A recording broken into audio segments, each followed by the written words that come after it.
നമസ്കാരം. മഴയും വെയിലും എല്ലാം ഒന്നിച്ച് വന്നപ്പോൾ പറമ്പിലും പാടത്തും എല്ലാവിടെയും പുല്ലും എല്ലാം നിറഞ്ഞു. അതോടൊപ്പം തന്നെ കൊതുകും നിറഞ്ഞു. അപ്പോൾ കൊതുകിന് നമുക്കൊരു പരിഹാരമായിട്ടാണ് ഞാനിന്ന് വന്നത്. അപ്പോൾ കുറേ വിപണിയിൽ ടിപ്പുകളൊക്കെ കുറേ ഉണ്ടാവും. കൊതുകടിക്കുള്ള എല്ലാ മരുന്നുകളും ഇറങ്ങിയിട്ടുണ്ട്. ഇപ്പോൾ പുതിയതായിട്ട് കുട്ടികളുടെ മേത്ത് ഒട്ടിച്ച് വയ്ക്കുന്ന സ്റ്റിക്കർ വരെ വന്നിട്ടുണ്ട്.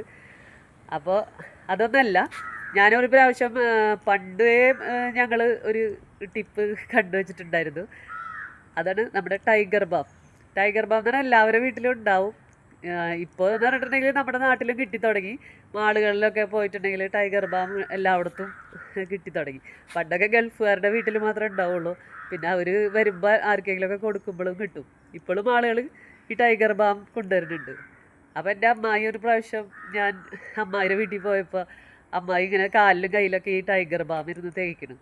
അപ്പോൾ ഞാൻ വിചാരിച്ച് കാല് വേദനയായിട്ടായിരിക്കുന്നത്. അപ്പോൾ അമ്മായി പറഞ്ഞതാണ്, കൊതുക് അടിക്കുന്നതിന് ടൈഗർ ബാം പരറ്റി കഴിഞ്ഞിട്ടുണ്ടെങ്കിൽ കുറച്ച് മതി, വളരെ കുറച്ചെടുത്തിട്ട് അതിൻ്റെ ഒരു മണം കേട്ടാൽ മതി, കൊതുകുകൾ പമ്പ കിടക്കും. അപ്പം ഞങ്ങൾ ഇപ്പോൾ സ്ഥിരമായിട്ട് കൊതുക് അടിക്കുമ്പോൾ ടൈഗർ ബാം കുറച്ചെടുത്തിട്ട് മേലൊക്കെ തേക്കും. കയ്യുമ്പോഴും കാലുമ്പോഴൊക്കെ തേച്ച് കഴിഞ്ഞിട്ടുണ്ടെങ്കിൽ അതിൻ്റെ മണം കേട്ട കൊതുക് പമ്പ കിടക്കും.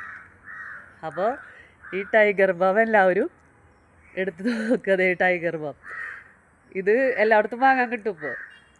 അപ്പോൾ അത് വാങ്ങി വെക്കുകയാണെങ്കിൽ, ഇതിൻ്റെ പരസ്യമൊന്നുമല്ല കേട്ടോ, ഇത് വളരെ ഉപയോഗമാണ് നമുക്ക്. ഞാൻ ഇവിടെ വയസ്സായ അച്ഛനൊക്കെ ഉള്ളപ്പോൾ കൊതുക് അടിക്കുമ്പോൾ ഈ ടൈഗർ ബാം നമ്മൾ പരറ്റി കൊടുക്കുക. അപ്പോൾ കൊതുക് അടുക്കില്ല. അപ്പോൾ ഈ ടൈഗർ ബാമിൻ്റെ ഉപയോഗം എല്ലാവരും ഒന്ന് പരീക്ഷിച്ച് നോക്കുക. തലവേദനയ്ക്ക് മാത്രമല്ല ഇത് ഉപയോഗിക്കുക, കൊതുകടിക്കും കൂടിയിട്ട് ഇത് ഉപയോഗിക്കുന്നുള്ളത് ഒരറിവായോട്ടെ. അപ്പോൾ അറിയാത്തവർക്ക് വേണ്ടിയിട്ട് ഞാനിത് പറയുന്നത്. അപ്പോൾ എല്ലാവർക്കും ഉപകാരപ്പെടുമെന്ന് വിചാരിക്കുന്നു. Thank you.